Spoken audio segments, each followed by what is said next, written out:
राम राम साहब। जय श्री कृष्णा। तो आज हम कहेंगे बृहस्पतिवार की कहानी। प्राचीन समय की बात है कि एक बड़ा प्रतापी तथा दानी राजा था। वह प्रत्येक गुरुवार को व्रत रखता एवं पूजन करता। यह उसकी रानी को अच्छा न लगता। न वह व्रत करती और न ही किसी को एक पैसा दान में देती। राजा को भी वह ऐसा करने से मना किया करती। एक समय की बात है कि राजा शिकार खेलने को वन को चले गए। घर पर रानी और दासी थे। उस समय गुरु बृहस्पति साधु का रूप धारण कर राजा के दरवाजे पर भिक्षा मांगने आई। साधु ने रानी से भिक्षा मांगी तो वह कहने लगी, हे साधु महाराज, मैं इस दान और पुण्य से तंग आ गई हूँ। आप कोई ऐसा उपाय बताइए जिस ये सारा धन नष्ट हो जाए और मैं आराम से रह सकूं। साधु रूपी बृहस्पति ने कहा, हे देवी, तुम बड़ी विचित्र हो। संतान और धन से भी कोई दुखी होता है।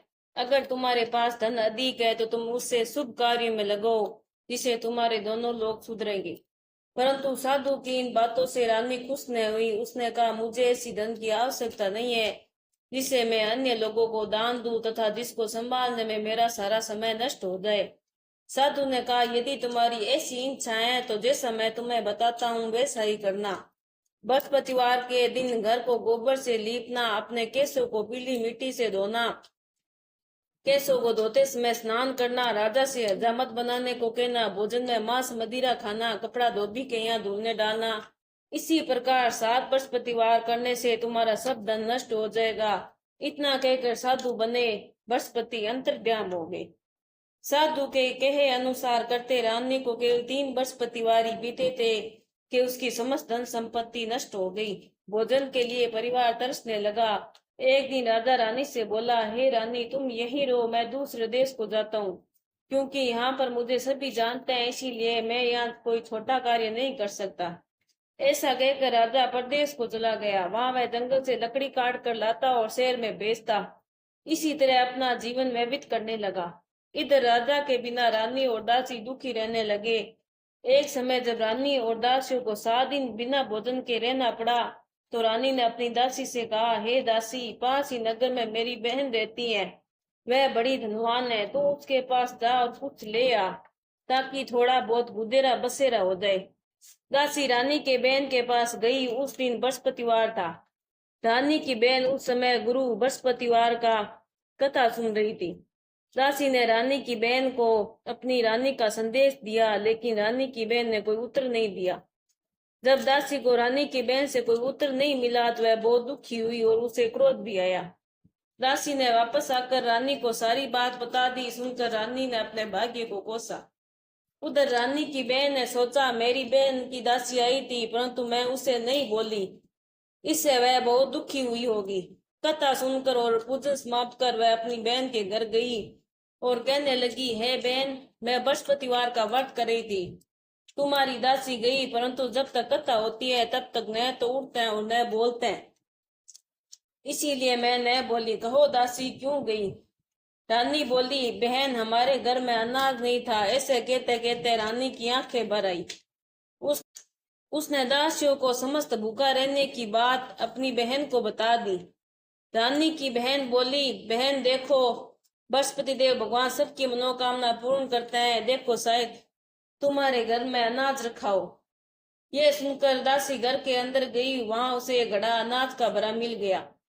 उसे बड़ी हैरानी हुई, क्योंकि उसने एक एक बर्तन देख लिया था। उसने बाहर आकर रानी को बताया। दासी रानी से कहने लगी, हे रानी, जब हमको अन्न नहीं मिलता है तो हम व्रत ही तो करते हैं, इसीलिए क्यों न इनसे व्रत की कथा की विधि पूछ ली जाए। हम भी ये व्रत किया करेंगे। दासी की के कहने पर रानी ने अपनी बहन से बृहस्पतिवार के व्रत के बारे में पूछा। उसकी बहन ने बताया, बृहस्पतिवार के व्रत में चने की दाल और मुनका से विष्णु भगवान का केले की जड़ से पूजन करे तथा दीपक जलाए, पीला भोजन करे तथा कथा सुने। इसे गुरु भगवान बृहस्पति प्रसन्न होते हैं और मनोकामना पूर्ण करते हैं। व्रत और पूजन की विधि बताकर रानी की बहन अपने घर लौट गई। रानी और दासी दोनों ने निश्चय किया कि बृहस्पति देव भगवान का पूजन जरूर करेंगे। 7 रोज बाद जब बृहस्पतिवार आया तो उन्होंने व्रत रखा। गुड़शाला में चना गुड़ बीन ले आई और उसकी दाल से केले की जड़ तथा विष्णु भगवान का पूजन किया। अब पीला भोजन कहाँ से आए? दोनों बड़ी दुखी हुई, परंतु उन्होंने व्रत किया था, इसीलिए बृहस्पति देव भगवान प्रसन्न थे। एक साधारण व्यक्ति के रूप में 2 थालों में सुंदर पीला भोजन लेकर आए और दासी को देखकर बोले, हे दासी, ये भोजन तुम्हारे लिए और तुम्हारी रानी के लिए है, इसे तुम दोनों ग्रहण करना। दासी भोजन भागकर बहुत प्रसन्न हुई, उसने रानी को सारी बात बता दी। उसके बाद वह प्रत्येक बृहस्पतिवार को गुरु भगवान का व्रत और पूजन करने लगी। बृहस्पति भगवान की कृपा से उसके पास धन हो गया, परंतु रानी फिर पहले की तरह आलस्य करने लगी। तब दासी बोली, देखो रानी, तुम पहले भी इस प्रकार आलस्य करती थी, तुम्हें धन रखने में कष्ट होता था, इसी कारण सभी धन नष्ट हो गए। अब गुरु भगवान की कृपा से धन मिला है तो फिर तुम आलस्य होता है। बड़ी मुसीबतों के बाद हमने ये धन पाए हैं, इसीलिए हमें दान पुण्य करना चाहिए। अब तुम भूखे मनुष्यों को भोजन कराओ, प्याऊ लगाओ, ब्राह्मणों को दान दो, कुआं तालाब बावड़ी आदि का निर्माण करो, मंदिर पाठशाला बनाकर ज्ञान दो, कुंवारी कन्याओं का विवाह करो, अर्थात धन को शुभ कार्य में खर्च करो, जिससे तुम्हारे कुल का यश बढ़े, स्वर्ग प्राप्त हो और पितर प्रसन्न हो। दासी की बात मानकर रानी शुभ कर्म करने लगी और उसका यश फैलने लगा। एक दिन रानी और दासी आपस में विचार करने लगी कि न जाने राजा किस दशा में होंगे, उनकी कोई खोज खबर नहीं है। उन्होंने श्रद्धापूर्वक गुरु बृहस्पति भगवान से प्रार्थना की कि राजा जहाँ कहीं भी हो शीघ्र वापस आ जाए। उधर राजा प्रदेश में बहुत दुखी रहने लगा। वह प्रतिदिन जंगल से लकड़ी बीन कर लाता और उसे शहर में बेचकर अपने दुखी जीवन को बड़ी कठिनता से व्यतीत करता। एक दिन दुखी हो अपनी पुरानी बातों को याद कर वह रोने लगा और उदास हो गया। उसी समय राजा के पास बृहस्पति देव साधु के वेश में आकर बोले, हे लकड़हारे, तुम इस सुनसान जंगल में किस चिंता में बैठे हो, मुझे बताओ। ये सुन राजा के नेत्रों में जल भर आया और साधु की वंदना कर राजा ने अपनी संपूर्ण कहानी सुना दी। महात्मा दयालु होते हैं, वे राजा से बोले, हे राजा, तुम्हारी पत्नी ने बृहस्पति देव के प्रति अपराध किया था, जिसके कारण तुम्हारी ये दशा हुई है। अब तुम किसी प्रकार की चिंता मत करो, भगवान तुम्हें पहले से अधिक धन देंगे। देखो, तुम्हारी पत्नी ने बृहस्पतिवार का व्रत आरंभ कर दिया है। अब तुम भी बृहस्पतिवार का व्रत करके चने की दाल व गुड़ जल के लोटे में डालकर केले का पूजन करो, फिर कथा कहो या सुनो। भगवान तुम्हारी सभी मनोकामना पूर्ण करेंगे। साधु की बात सुनकर राजा बोला, हे प्रभु, लकड़ी बेचकर तो इतना पैसा नहीं बचता है जिससे भोजन के उपरांत कुछ बचा सकूं। मैंने रात्रि में अपनी रानी को व्याकुल देखा था, मेरे पास कोई साधन नहीं है जिससे उसका समाचार जान सकूं। फिर मैं क्या बृहस्पति देव की क्या नहीं कहूं, ये भी मुझको मालूम नहीं है। साधु ने कहा, हे राजा, मन में बृहस्पति देव भगवान का पूजन का व्रत का निश्चय करो, वह स्वयं तुम्हारे लिए कोई न कोई राह बना देंगे। बृहस्पतिवार के दिन तुम रोजाना की तरह लकड़ियां लेकर शहर में जाना, तुम्हें रोज से दुगुना धन प्राप्त होगा, जिसे तुम भली भांति भोजन कर लोगे तथा बृहस्पति देव की पूजा का सम्मान भी आ जाएगा। जो तुमने बृहस्पतिवार की कहानी के बारे में पूछा है वह इस प्रकार है। प्राचीन काल में एक बहुत ही निर्धन ब्राह्मण था, उसके कोई संतान नहीं थी। वह नित्य पूजा पाठ करता, उसकी स्त्री न स्नान करती, न किसी देवता का पूजन करती। इसी कारण ब्राह्मण देवता बहुत दुखी रहते। भगवान की कृपा से ब्राह्मण के यहाँ एक कन्या उत्पन्न हुई। कन्या बड़ी होने लगी। प्रातः स्नान करके वह भगवान विष्णु का जप करती, बृहस्पतिवार का व्रत भी करने लगी। पूजा पाठ समाप्त कर पाठशाला जाती, अपनी मुट्ठी में जौ भर कर ले जाती और पाठशाला जाने के मार्ग में डालती जाती। लौटते समय वह जो स्वर्ण के हो जाते तो उन्हें बीन कर घर ले आती।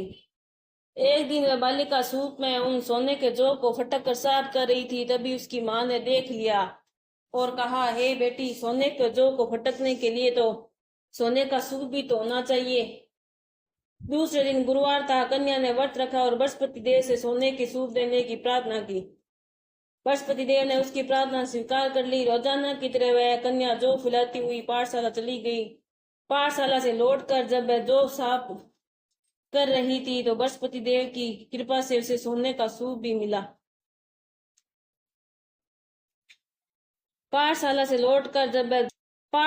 लौटकर जब वह जौ बीन रही थी तो बृहस्पति देव की कृपा से उसे सोने का सूप भी मिला। उसे वह घर ले आई और उसे जौ साफ करने लगी, परंतु उसकी माँ का वही ढंग रहा। एक दिन की बात है कि कन्या सोने के सूप में जब जो साफ कर रही थी तो उस समय नगर का राजकुमार वहां से निकला और कन्या के रूप को देखकर वह उस पर मोहित हो गया। राजमहल आकर वह भोजन तथा जल त्याग कर उदास होकर लेट गया। राजा को जब राजकुमार द्वारा अन्न जल त्यागने का समाचार ज्ञात हुआ तो अपने मंत्रियों के साथ वह अपने पुत्र के पास गया और कारण पूछा। राजकुमार ने राजा को उस लड़की के घर का पता भी बता दिया। मंत्री उस लड़की के घर गया और मंत्री ने ब्राह्मण के समक्ष राजा की ओर से निवेदन किया। कुछ ही दिन बाद ब्राह्मण की कन्या का विवाह राजकुमार के साथ संपन्न हो गया। कन्या के घर जाते ही ब्राह्मण के घर में पहले की भांति गरीबी का निवास हो गया। एक दिन दुखी होकर ब्राह्मण अपनी पुत्री के मिलने गया। बेटी ने पिता की अवस्था को देखा और अपनी माँ का समाचार पूछा। ब्राह्मण ने सभी हाल कह सुनाया। कन्या ने बहुत सा धन देकर अपने पिता को विदा कर दिया, लेकिन कुछ दिन बाद फिर वही हाल हो गया। ब्राह्मण फिर अपनी कन्या के यहाँ गया और सभी हाल कहा तो पुत्री बोली, हे पिताजी, आप माताजी को यहाँ लिवाओ, मैं उन्हें ये विधि बता दूंगी जिसे गरीबी दूर हो जाएगी। ब्राह्मण देवता अपनी स्त्री को साथ लेकर अपनी पुत्री के पास राजमहल पहुंचे और पुत्री अपनी माँ को समझाने लगी, हे माँ, तुम प्रातःकाल स्नान आदि करके विष्णु भगवान का पूजन करो और सब दरिद्रता दूर हो जाएगी। परंतु उसकी माँ ने उसकी एक भी बात नहीं मानी। वह प्रातःकाल उठकर अपनी पुत्री का बचा झूठन खा लेती। एक दिन उसकी पुत्री को बहुत गुस्सा आया और उसने अपनी माँ को एक कोठरी में बंद कर दिया। प्रातः उसे स्नान आदि करा के पूजा पाठ करवाया तो उसकी माँ की बुद्धि ठीक हो गई। इसके बाद वह नियम से पूजा पाठ करने लगी और प्रत्येक बृहस्पतिवार को व्रत रखने लगी। इस व्रत के प्रभाव से मृत्यु के बाद वह स्वर्ग को गई। वह ब्राह्मण भी सुख पूर्वक इस लोक को सुख भोगकर स्वर्ग को प्राप्त हुआ। इसी तरह कहानी सुनकर साधु देवता वहां से लोप हो गए। धीरे धीरे समय व्यतीत होने लगा। फिर बृहस्पतिवार का दिन आया। राजा जंगल से लकड़ी काट कर शहर में बेचने गया। उस दिन और दिनों से अधिक धन मिला। राजा चना गुड़ आदि लाकर बृहस्पतिवार का व्रत किया। उस दिन से उसके सभी कलेश दूर हो गए। परंतु जब अगले गुरुवार का दिन आया तो वह बृहस्पतिवार का व्रत करना भूल गया। इसी कारण बृहस्पति देव भगवान नाराज हो गए। उस दिन वह नगर के राजा से विशाल यज्ञ का आयोजन किया तथा अपने समस्त राज्य में घोषणा करा दी कि सभी मेरे यहाँ भोजन करने आए, किसी के घर चूल्हा न जले। इस आज्ञा को जो न मानेगा उसको फांसी दी जाएगी। राजा की आज्ञा अनुसार राज्य के सभी वासी राजा के भोज में सम्मिलित हुए, लेकिन लकड़हारा कुछ देर बाद पहुंचा, इसीलिए राजा उसको अपने साथ मेल में ले गए। जब राजा लकड़हारे को भोजन करा रहे थे तो रानी की दृष्टि उस खूंटी पर पड़ी जिस पर उसका हार लटका हुआ था। उसे हार खूंटी पर लटका दिखाई नहीं दिया। रानी को निश्चय हो गया कि मेरा हार इस लकड़हारे ने चुरा लिया है। उसी समय सैनिक बुलाकर उसको जेल में डलवा दिया। लकड़हारा जेल में विचार करने लगा कि न जाने कौन से पूर्व जन्म के कर्म मुझे ये दुख प्राप्त हुआ है, और मैं जंगल में मिले साधु को याद करने लगा। तत्काल बृहस्पति देव साधु के रूप में प्रकट हुए और कहने लगे, हे मूर्ख, तूने बृहस्पति देवता की कहानी नहीं की, इसी कारण तुझे दुख प्राप्त हुआ है। अब चिंता मत कर। बृहस्पतिवार के दिन जेल खाने के दरवाजे पर तुझे 4 पैसे बड़े मिलेंगे। उनसे तुम बृहस्पति देव की पूजा करना और तेरे सभी कष्ट दूर हो जाएंगे। अगले बृहस्पतिवार से उसे जेल के द्वार पर 4 पैसे बड़े मिले। राजा ने पूजा का सामान मंगा कर कथा की और प्रसाद बांटा। उसी रात्रि में बृहस्पति देव ने उसे नगर के राजा को संपन्न में कहा, हे राजा, तूने जिसे जेल में बंद किया है उसे कल छोड़ देना, वह निर्दोष है। राजा प्रातःकाल उठा और खूंटी पर हार टंगा देखकर लकड़हारे को बुलाकर क्षमा मांगी और राजा के योग्य सुंदर वस्त्र आभूषण भेंट कर उसे विदा किया। गुरुदेव की आज्ञा अनुसार राजा अपने नगर को चल दिया। राजा जब नगर के निकट पहुंचा तो उसे बड़ा ही आश्चर्य हुआ। नगर में पहले से अधिक बाग, तालाब और कुएं तथा बहुत सी धर्मशालाएं, मंदिर आदि बने हुए थे।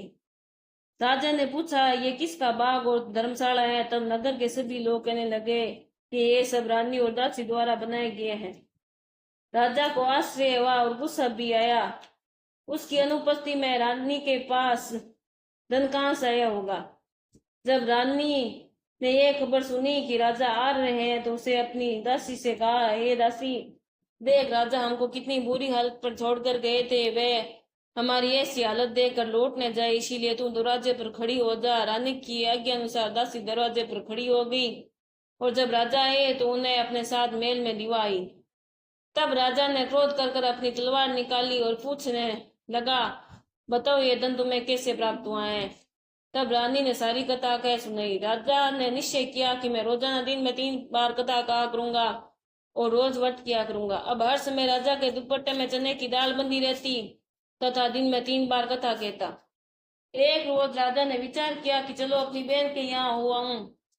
इसी तरह का निश्चय कर राजा घोड़े पर सवार हो अपनी बहन के यहाँ चल दिया। मार्ग में उसने देखा कि कुछ आदमी एक मुर्दे को ले जा रहे हैं, तो उन्हें रोक राजा कहने लगा, अरे भाइयों, मेरे बृहस्पति वार की कथा सुन लो। वे बोले, लो, हमारा तो आदमी मर गया और इसको अपनी कथा की पड़ी है। परंतु कुछ आदमी बोले, अच्छा कहो, हम तुम्हारी कथा सुनेंगे। राजा ने दाल निकाली और कथा कहनी शुरू कर दी। जब कथा आधी हुई तो मुर्दा हिलने लगा और जब कथा समाप्त हुई तो राम राम कर वह मुर्दा खड़ा हो गया। राजा आगे बढ़ा। चलते चलते शाम हो गई। आगे मार्ग में उसे एक किसान खेत में हल चलाते मिला। राजा ने उसे कथा सुनने का आग्रह किया, लेकिन वह नहीं माना। राजा आगे चल पड़ा। राजा के हटते ही बैल पछाड़ खाकर गिर गए। किसान के पेट में बहुत जोर से दर्द होने लगा। उसी समय किसान की पत्नी रोटी लेकर आई। उसने जब देखा तो अपने पुत्र से सभी हाल पूछा। बेटे ने सभी हाल बता दिया। बुढ़िया दौड़ी दौड़ी उस घुड़सवार के पास गई और उससे बोली, मैं तेरी कथा सुनूंगी, तू अपनी कथा मेरे खेत पर चलकर ही कहना।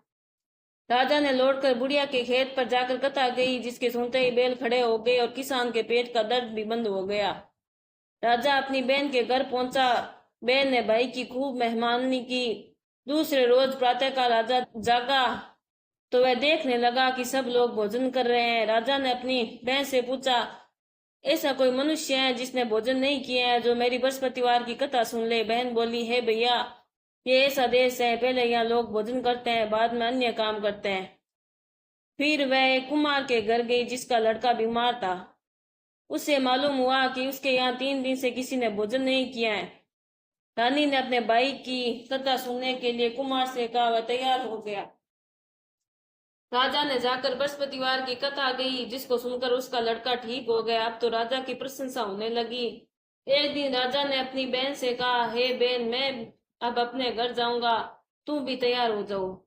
राजा की बहन ने अपने सास से अपने भाई के साथ जाने की आज्ञा मांगी। सास बोली, चली जा, परंतु अपने लड़कों को मत ले जाना, क्योंकि तेरे भाई के तो कोई संतान नहीं होती है। बहन ने भाई से कहा, हे भैया, मैं तो चलूंगी, परंतु कोई बालक साथ नहीं जाएगा। अपनी बहन को भी छोड़कर दुखी मन से राजा अपने नगर को लौट आया। राजा ने अपनी रानी से सारी कथा बताई और बिना भोजन किए वह सैया पर लेट गया। रानी बोली, हे प्रभु, बृहस्पति देव ने हमें सब कुछ दिया है, वे हमें संतान अवश्य देंगे। उसी रात बृहस्पति देव ने राजा को संपन्न में कहा, हे राजा, उठ, सभी सोच त्याग दे, तेरी रानी गर्भवती है। राजा को यह जानकर बड़ी खुशी हुई। 9वें महीने रानी के गर्भ से एक सुंदर पुत्र पैदा हुआ। तब राजा बोला, हे रानी, स्त्री बिना भोजन के रह सकती है, परंतु बिना कहे नहीं रह सकती। जब मेरी बहन आए तो तुम उसे कुछ मत कहना। रानी ने हाँ कर दी। जब राजा की बहन ने यह शुभ समाचार सुना तो वह बहुत खुश हुई और तथा बधाई लेकर अपने भाई के यहाँ आई। रानी ने तब उसे आने का उल्ले ना दिया। जब भाई अपने साथ ला रहे थे तब तो टाल गई, उनके साथ नहीं आई और आज अपने आप भागी भागी बिना बुलाए आ गई हो। तो राजा की बहन बोली, भाई, मैं इस प्रकार न कहती तो तुम्हारे घर औलाद कैसे होती। बृहस्पति देव सबकी मनोकामना पूर्ण करते हैं। जो सद्भावना पूर्वक बृहस्पतिवार का व्रत करता है अथवा कथा पढ़ता है अथवा सुनता है और दूसरों को सुनाता है, बृहस्पति देव उसकी सभी मनोकामना पूर्ण करते हैं, उनकी सदैव रक्षा करते हैं। जो संसार में सद्भावना से गुरुदेव का पूजन एवं व्रत सच्चे हृदय से करते हैं, उनकी सभी मनोकामना वैसे ही पूर्ण होती हैं जैसी सच्ची भावना से रानी और राजा ने बृहस्पति देव की कथा का गुणगान किया, तो उनकी सभी इच्छाएं बृहस्पति देव ने पूर्ण की। अनजाने में भी कभी बृहस्पति देव की उपेक्षा न करें, ऐसा करने से घर में सुख शांति नष्ट हो जाती है। इसीलिए सबको कथा सुनने के बाद प्रसाद लेकर जाना चाहिए और हृदय से उनका मनन करते हुए जय जयकार बोलना चाहिए। बोलो बृहस्पति देव भगवान की जय। अगर आपको मेरी ये कहानी अच्छी लगी है तो श्री भक्ति ज्ञान चैनल को लाइक सब्सक्राइब करें बहुत बहुत धन्यवाद।